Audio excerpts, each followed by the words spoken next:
Assalamualaikum warahmatullahi wabarakatuh. Alhamdulillahirabbil alamin.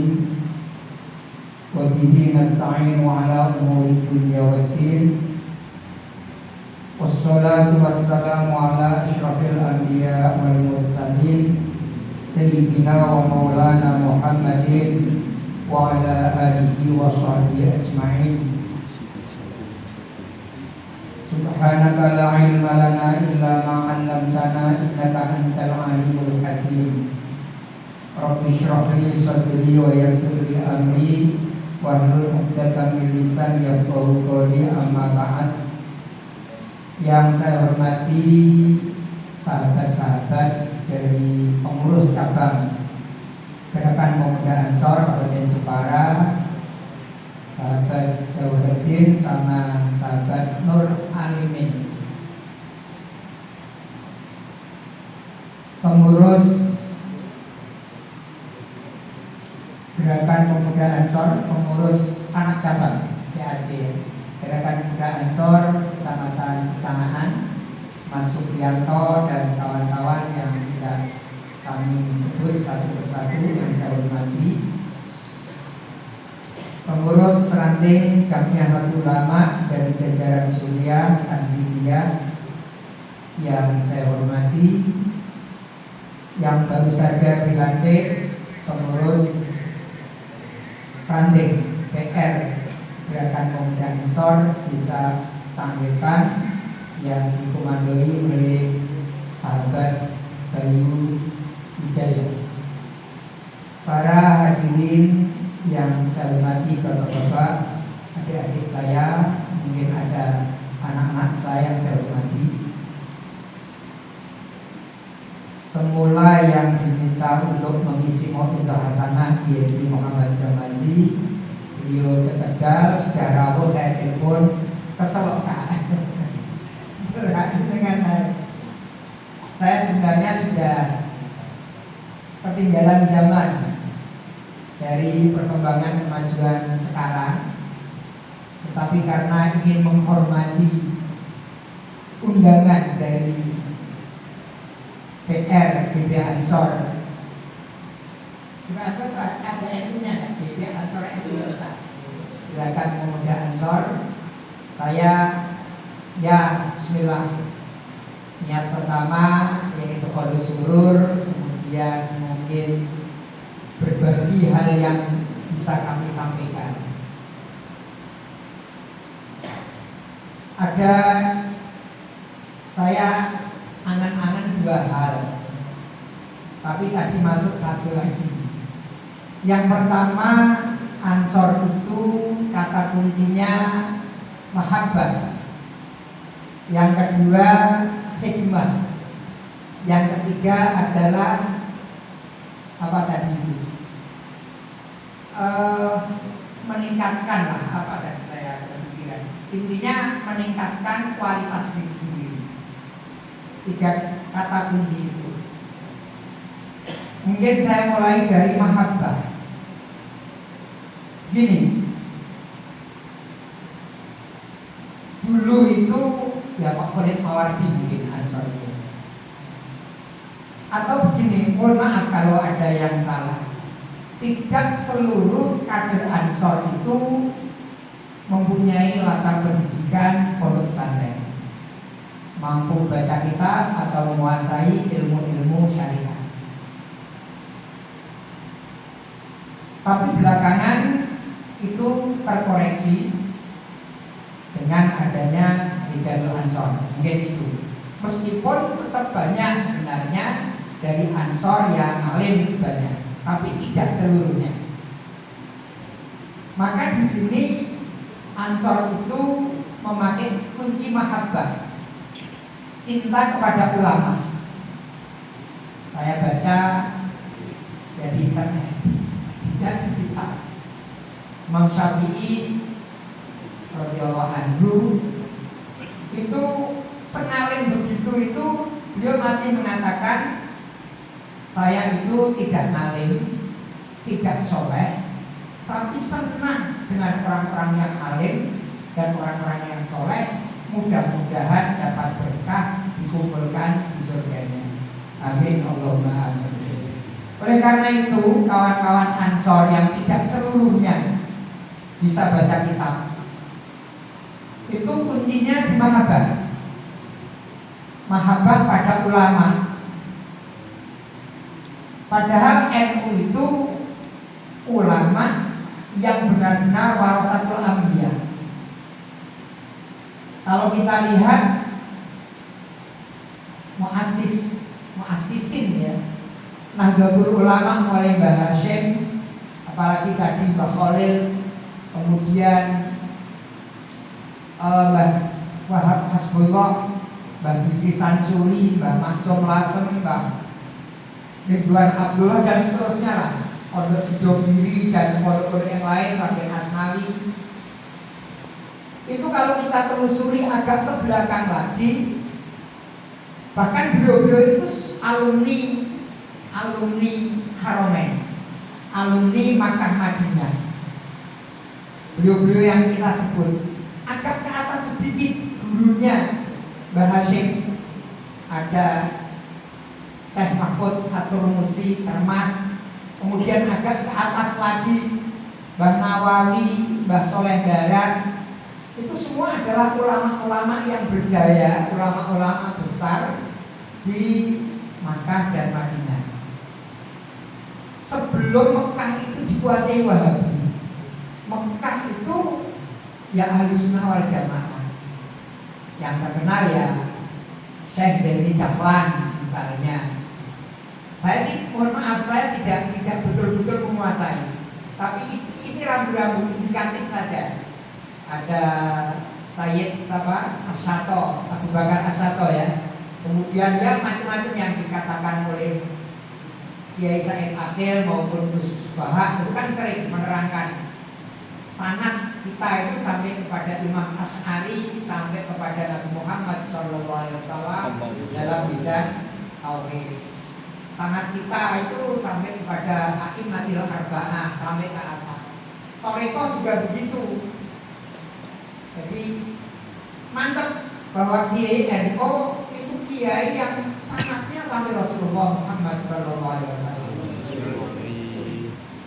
Dan NU itu memang dimulai oleh pelajar-pelajar, santri-santri yang memang mempunyai kualitas, kemudian sempat belajar di Mekah dan Madinah.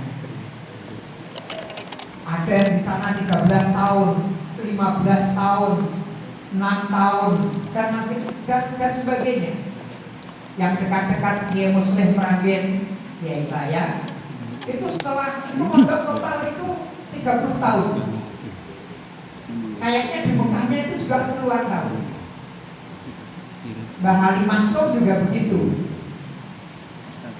Kalau kita tarik ke belakang lagi, Arsyad Al-Bandari, kemudian yang agak belakang ada Isa Al-Fadani, itu orang-orang yang jaya, orang-orang yang sukses menjadi alim, alama di Timur Tengah. Kemudian pulang dimulai Mbah Soleh Darat, juga Mbah Hadi atau siapa yang di Kusumo itu, Mbah Syekh Nawawi Banten, guru-gurunya Mbah Hashim itu sudah punya jaringan, sudah punya nasionalisme, sudah ingin melanjutkan dakwah Wali Songo. Nah, kita juga kalau ditelusuri juga melanjutkan Wali Songo.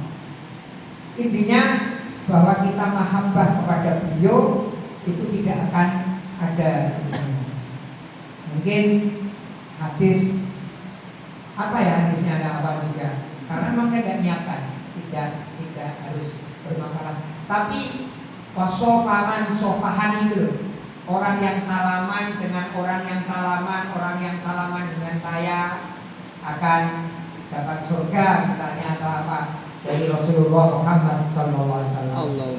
Jadi kita ini ya mahabbah, mungkin salaman, mungkin ngaji dan seterusnya. Ini yang pertama. Jadi Jadi kalau mahabbah itu ya insya Allah dikumpulkan. Apalagi Pak Budi tadi mengutip ya di internet banyak dan sering disampaikan oleh Pak Kiai.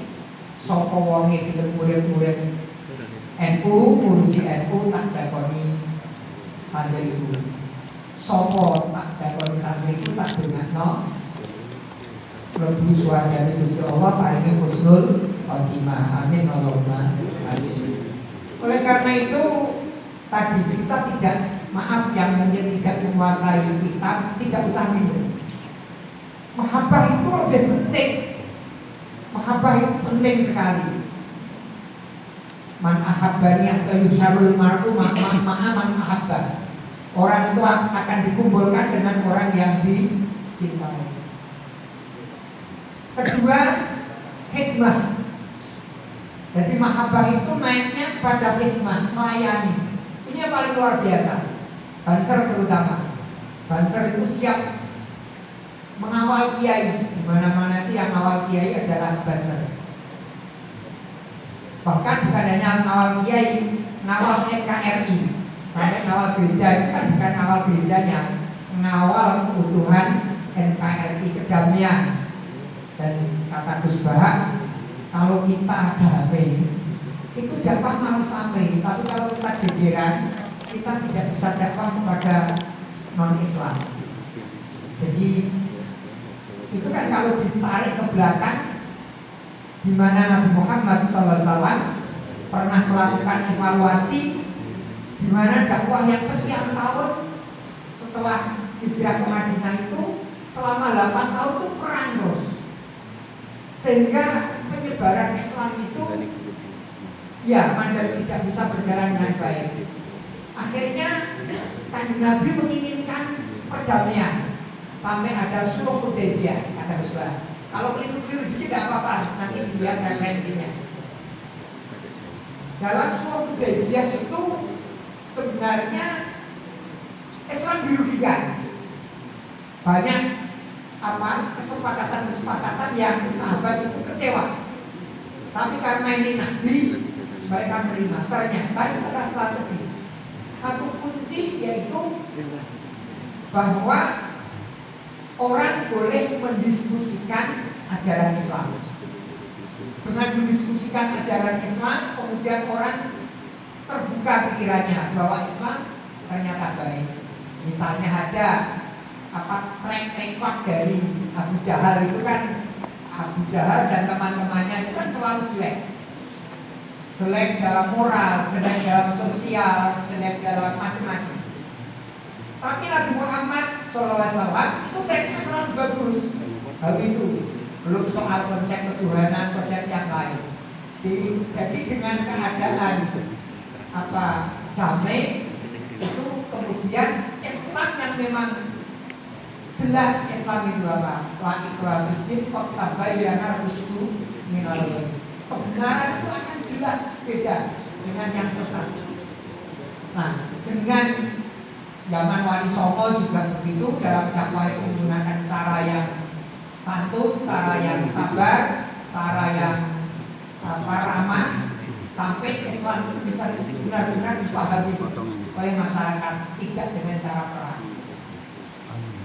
Nah, kita ini hikmah, ikut hikmah kepada para kiai, hikmah kepada agama Islam, ini adalah kata kunci. Dan hikmah itu juga tidak harus ngalim. Hikmah itu banyak di Baitul Hidayah, saya juga tidak pernah menerangkan. Di Baitul Hidayah itu kan yang pertama orang alim, yang kedua adalah orang yang membantu terlaksananya tugas dan fungsi orang alim. Ini sama nilainya. Makanya orang sekarang yang di depan sedekah itu paling tinggi pahalanya kepada alimun sholihun taqiyun. Wis ngalim, soleh, takwa. Ini sedekah ganjarannya gede untuk sedekah itu. Sampai di ibadah, di mulang, di ngaji. Paling dhuwur. Bagi yang membagi ya, bagi yang membagi. Dengan teman-teman ini hikmah kepada NU, khidmat kepada ulama yang dari atas sana itu ya suriah di sana Mbak Miftahul Akhyar dan banyaklah suriah NU orang-orang yang alim, Said Akil, Said Husain Al Munawar dan seterusnya. Khidmat. Yang ketiga adalah menempa diri. Khidmat ini kepada masyarakat tadi beberapa hal itu adalah khidmat kita kepada masyarakat melalui ekonomi, melalui sosial. Insya Allah jangan lupakan ya, kalau Mas Bayu ini kan kita dulu sama ponakan saya Mas Mimil. Mas Mimil itu orang yang dalam bidang ekonomi cukup cerdas, macam-macam kreasinya. Saya kira Mas Bayu akan berkolaborasi dengan Mas Mimil. Meskipun secara struktural biasanya dia tidak mau, tapi dia banyak akal untuk memajukan ekonomi. Jadi baik ekonomi koperasi atau ekonomi yang lain, perdagangan dan seterusnya. Saya kira Mas Bayu akan bersama. Salah satu yang menarik saya adalah menurut ngecak nom yang bekerja sama dengan Mas Bayu atau sahabat Bayu. Jadi ansor ini kita gunakan untuk menempa diri kita dalam segala hal, dalam intelektualitas, dalam mental, bahkan dalam ngaji. Saya setuju ansor ada pengajian 2 minggu sekali. Kalau kesulitan mungkin bisa begini. Nah, kalau kesulitan, jadi ansor itu membawa rombongan atas nama ansor. Itu malam Sabtu di tempat saya, malam Minggu Pak Waki ada, di malam yang lain. Itu anggap tidak usah saya kesini atau Pak Kiai siapa kesini ke tempat base campnya ansor, nggak usah. Ansor yang datang ke sana mungkin juga boleh. Jadi pengajian rutin yang mungkin muridnya sudah jelas itu didatangi ansor. Itu mungkin bisa ya sama kami manfaatnya, ilmunya bisa bermanfaat lebih luas. Ansor juga bisa menempa anggotanya di bidang keagamaan. Itu yang mungkin ingin saya sampaikan. Jadi pokoknya bergabung dengan ansor itu sudah pada track yang benar, sudah baik. Tadi pertama diniati memang mahabbah, Yusarul mar'u, kemudian hikmah, karena hikmah itu membawa barokah. Kemudian ya pasti ya banyak berkahnya orang hikmah ini. Orang hikmah pada NU, secara umum NU, meskipun tidak menyebut figur satu persatu, secara umum itu NU. Sokor punya channel kiai siapa yang dihikmai, itu juga ya bagus juga. Kemudian menempa diri agar kita lebih berkualitas, karena Kanjeng Nabi Muhammad SAW itu juga menginginkan umatnya itu berkualitas dalam segala hal, sehingga tidak ada kata terlambat untuk kita memperbaiki. Satu tambahan lagi adalah bahwa dengan berkhidmat kepada kiai itu banyak sekali cerita-cerita, baik cerita klasik maupun terbaru. Klasik itu ya siapa? Imam Ghazali dan Imam Syafi'i itu nggak tahu orang tuanya ngalim, mestinya ngalim, tapi juga tingkat hikmahnya yang luar biasa, tingkat zahadahnya, hikmahnya yang luar biasa. Dan itu banyak. Yang belakangan baru kemarin saya dapat cerita, itu adalah Dr. Kiai Haji Fadlan Musyafa, from zero to hero, bukan anak siapa-siapa. Kemudian sempat mondok di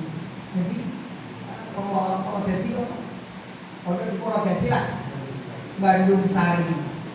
Kemudian orang tuanya itu menghormati kiai, cinta kiai, hikmah kiai, sampai kemudian kemudian dia di Mesir. Ya karena ketekunannya dia sampai di Mesir.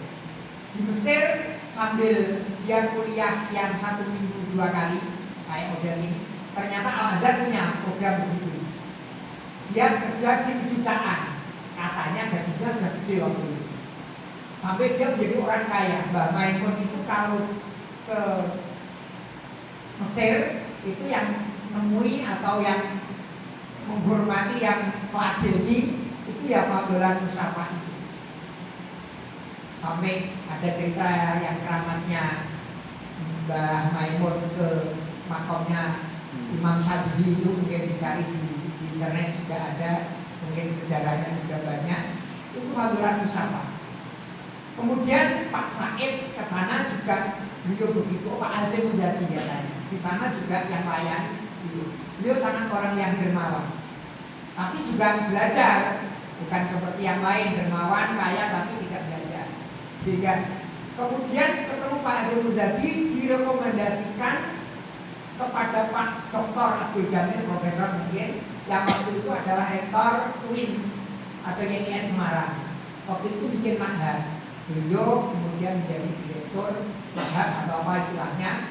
Kemudian setelah sempurna di situ atau selesai tugasnya, beliau bikin pondok di Icem atau di mana? Oh iya, ini anaknya pondok di sana. Nah, itu berkah karena bapaknya yang bukan siapa-siapa itu menjadi anaknya seperti itu. Oleh karena itu teman-teman Ansor mantep saja gandulan kiai, wong kiai di sini jadi gandulan bang, Gusmus saya jadi gandulan ya. Nanti kita akhirnya gandulan kepada Nabi Muhammad SAW.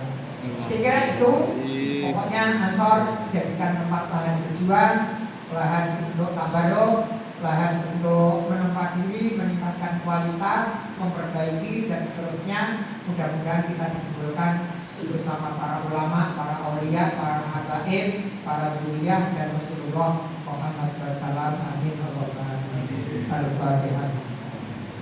A'udzubillahi minasyaitonir rajim. Bismillahirrahmanirrahim.